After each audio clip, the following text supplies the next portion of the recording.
கோவை வடக்கு மாவட்டம் கவுண்டம்பாளையம் தொகுதி 35வது வார்டு தமிழக வெற்றிக் கழகத்தின் தம்பிகள் கதிர் மற்றும் அவர் நண்பர்கள் இணைந்து தளபதியின் விலையில்லா ரொட்டிப்பால் முட்டை திட்டத்தை இன்று இந்த நமது பகுதியில் துவங்கி இருக்கின்றார்கள்.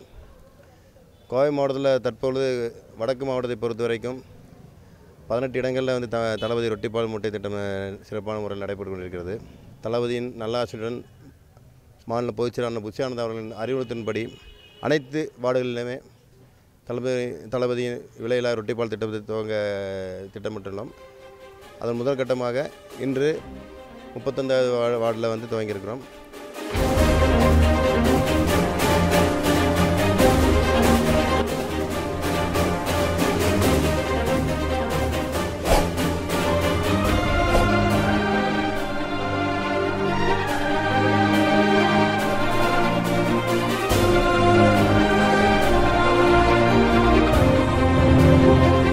இது படிப்படியாக அனைத்து வார்டுகளிலுமே நாங்கள் துவங்க கொண்ட ஏற்பாடுகள் நடைபெற்று கொண்டிருக்கிறது. கூடிய விரைவில் நடைபெறும்.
நம்ம ஜூலை 3 வந்து பார்த்தீங்கன்னா ஒரு நிகழ்ச்சி வந்து நம்ம நடத்திருந்தோம். கல்வி விழா நடந்துச்சுன்னா அதில் வந்து குறிப்பாக வந்து கோவை மாவட்டத்தில் வந்து பார்த்தீங்கன்னா வந்து அண்ணா வந்து தோல் மேலே கை போட்டு உங்களை வந்து உங்களுக்கு சில விஷயங்கள் பேசியிருப்பார், ஃபோட்டோ சொல்லி கொடுத்துருப்பாரு. அந்த நிகழ்வு எப்படி நடந்தது, என்ன பேசினார் தளபதி அவர்கள்? அந்த நிகழ்ச்சிக்கு வந்து பார்த்தீங்கன்னா உங்களுடைய